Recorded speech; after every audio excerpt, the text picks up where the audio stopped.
I never met the man, my friends. Still, if I had to guess, I'd say that's the shepherd, the very one we've looked for all along. Brothers in old age, two of a kind.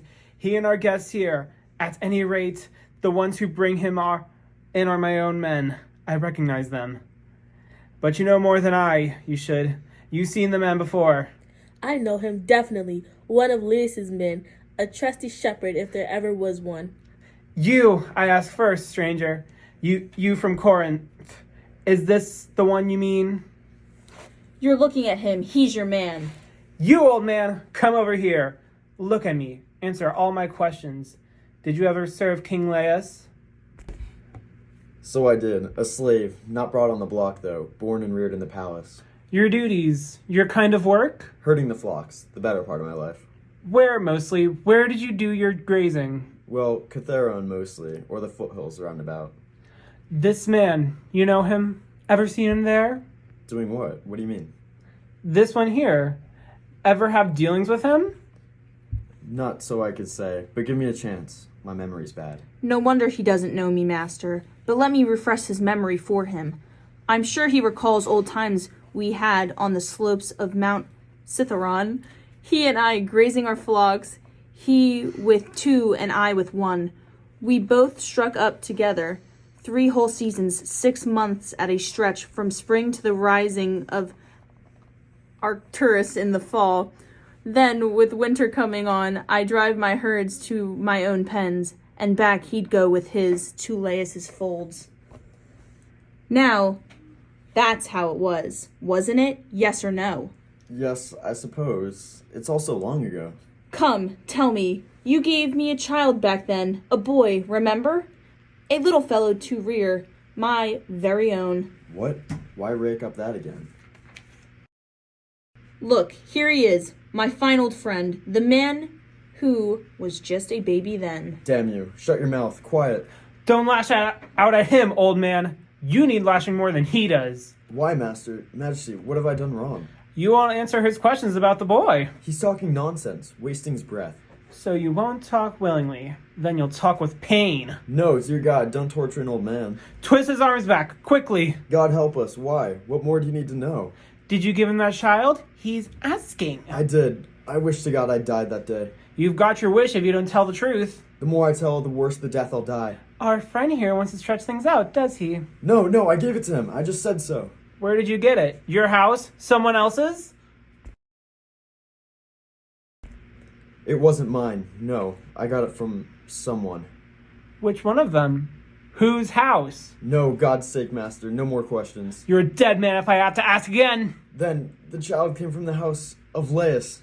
A slave? Or born of his own blood? Oh no, I'm right at the edge. The horrible truth. I've got to say it.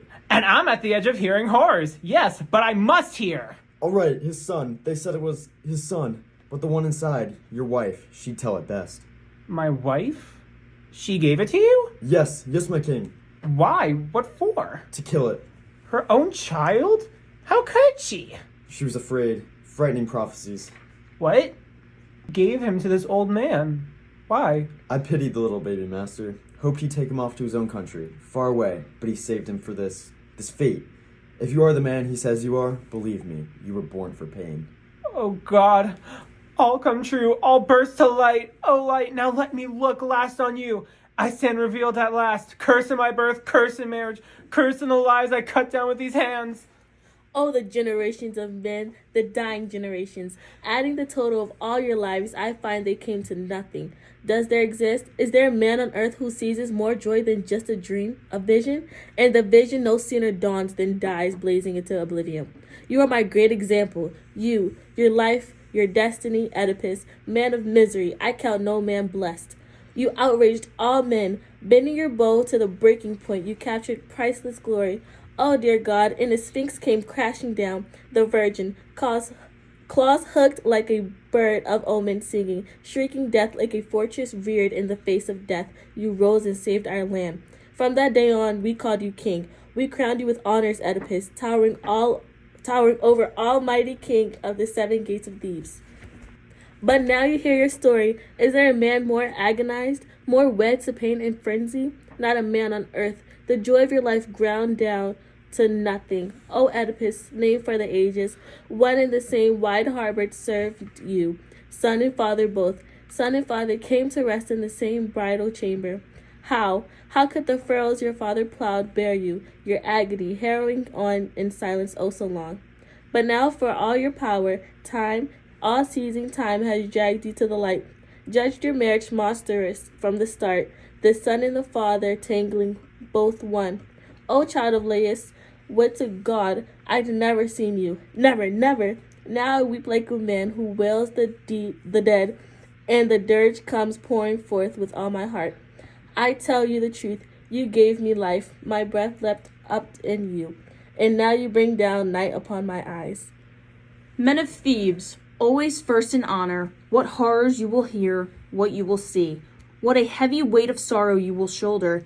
If you are true to your birth, if you still have some feeling for the royal house of Thebes, I will tell you, neither the waters of the Danube nor the Nile can wash this palace clean. Such things it hides, it soon will bring to light terrible things, and none done blindly now, all done with a will. The pains we'll inflict upon ourselves hurt most of all. God knows we have pains enough already. What can you add to them? The queen is dead. Poor lady, how? By her own hand. But you are spared the worst. You never had to watch. I saw it all. And with all the memory that's in me, you will learn what that poor woman suffered. Once she had broken in through the gates, dashing past us, frantic, whipped to fury, ripping her hair out with both hands. Straight to her room she rushed, flinging herself across the bridal bed doors, slamming behind her. Once inside, she wailed for Laius, dead so long, remembering how she bore his child long ago, the life that rose up to destroy him, leaving its mother to mother living creatures with the very son she'd borne. Oh, how she wept, mourning the marriage bed where she let loose the double broad monsters, husband by her husband, children by her child. And then... But how she died is more than I can say. Suddenly, Oedipus burst in, screaming. He stunned us so we couldn't watch her agony to the end. Our eyes were fixed on him, circling like a maddened beast, stalking here, there, crying out to us. Give him a sword! His wife, no wife, his mother! Where can he find the Mother Earth that crops two crops at once, himself and all his children? He was raging, one of the dark powers pointing the way. None of us mortals crowding around him know. With a great shattering cry, something leading him on. He hurled at the twin doors and bending the bolts back out of their sockets, crashed through the chamber. And there we saw the woman hanging by the neck, cradled high in a woven noose, spinning, swinging back and forth. And when he saw her, giving a low, wrenching sob that broke our hearts, slipping the halter from her throat, he eased her down. In a slow embrace, he laid her down. Poor thing. Then, what came next? What horror we beheld! He rips off her brooches, the long gold pins holding her robes, and lifting them high, looking straight up into the points, he digs them down the sockets of his eyes, crying, You'll see no more the pain I suffered, all the pain I caused. Too long you looked on the ones you never should have seen, blind to the ones you longed to see, to know, blind from this hour on, blind in the darkness, blind. His voice like a dirge, rising over and over, raising the pins, raking them down his eyes. And at each stroke, blood spurts from the roots, splashing his beard.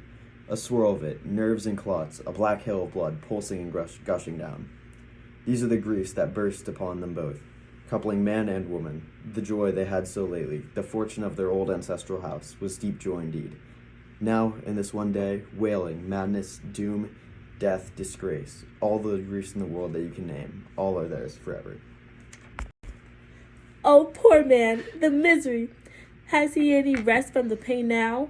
He's shouting, Loose the bolts. Someone, show me all of Thebes. My father's murderer. My mother's... No, I can't repeat it. It's unholy. Now he'll tear himself from his native earth, not linger, curse the house with his own curse. But he needs strength, and a guide to lead him on. This is sickness more than he can bear. Look, he'll show you himself. The great doors are opening. You are about to see a sight, a horror even his mortal enemy would pity.